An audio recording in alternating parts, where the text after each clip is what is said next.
Épilogue inattendu.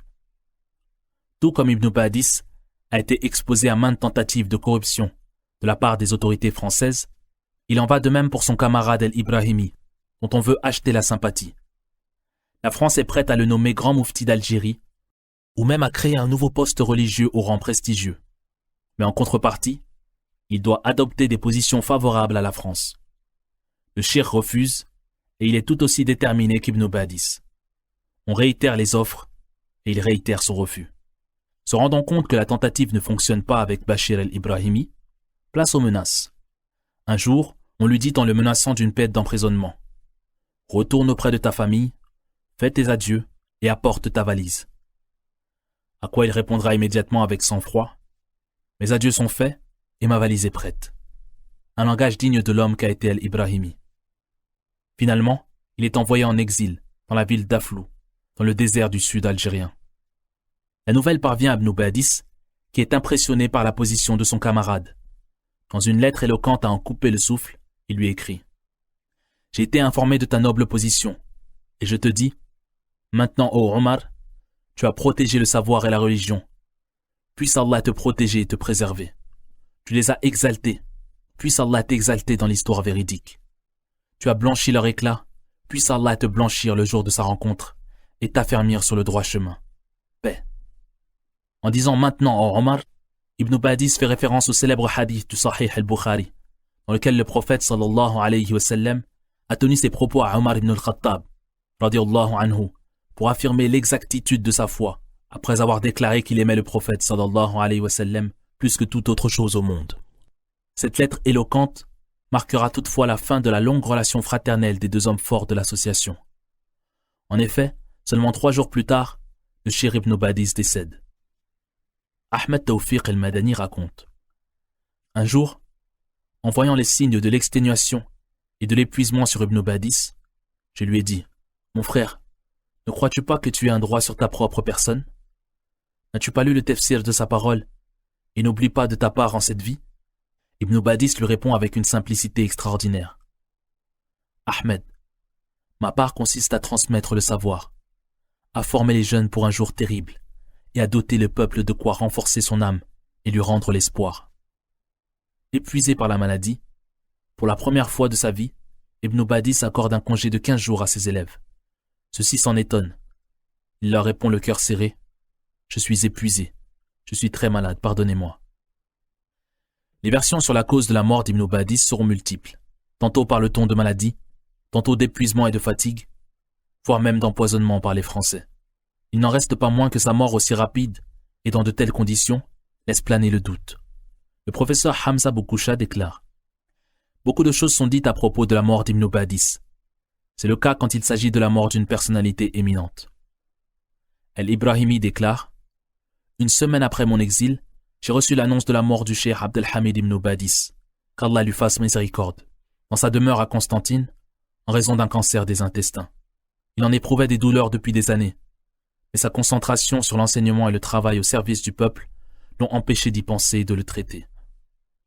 Quand on interrogea Abdelhaq ibn Badis, le frère du cheikh, sur la raison de sa mort, il répondra « Le cheikh ne s'accordait pas le plein droit au repos.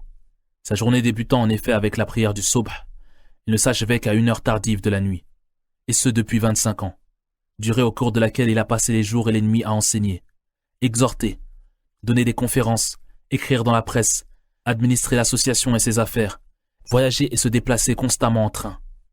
L'épuisement, la fatigue, l'ascèse dans la vie et le poids de la responsabilité qu'il ressentait sont la cause directe de sa mort. Le témoignage suivant nous permettra de mieux comprendre la thèse de l'épuisement, mais surtout quel homme a été Ibn Badis. Sa journée commençait avec la prière de l'aube, qui était suivie d'un premier cours public.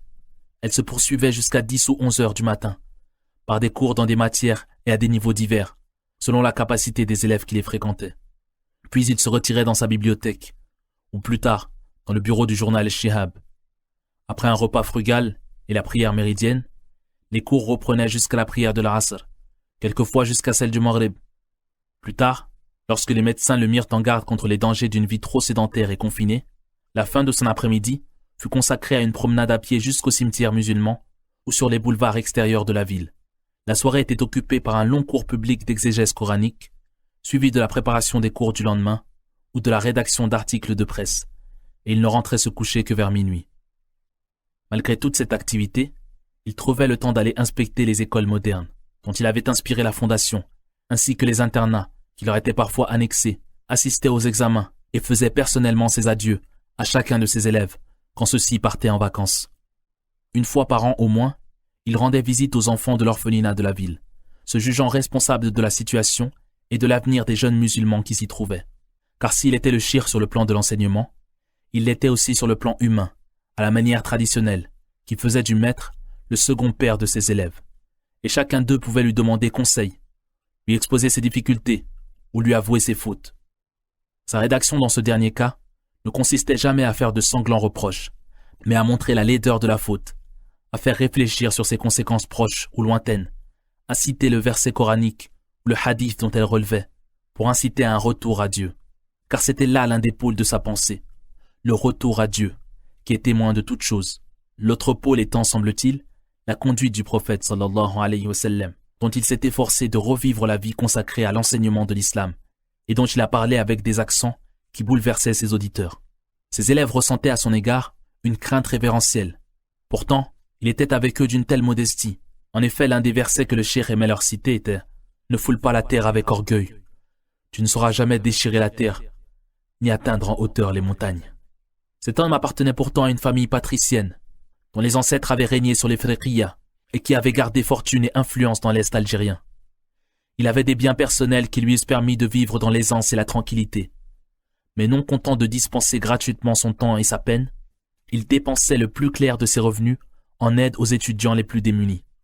Et si les parents d'élèves fortunés, n'osant payer en argent son enseignement, lui envoyaient les dons en nature, ces dons étaient toujours distribués aux étudiants dans le besoin. Il y avait chez lui une pauvreté voulue et vécue, inspirée par le Coran, qui est si menaçant pour ceux qui thésaurisent l'or et l'argent, et conforme à la conduite du prophète sallallahu alayhi wa sallam, qui mourut très pauvre, après avoir été le mari de la riche Khadija et le maître de l'Arabie. Mais si Ibn Badis était l'homme du dévouement, de la modestie et du désintéressement, il devenait intraitable quand il s'agissait de l'islam et des musulmans, tels qu'il les concevait.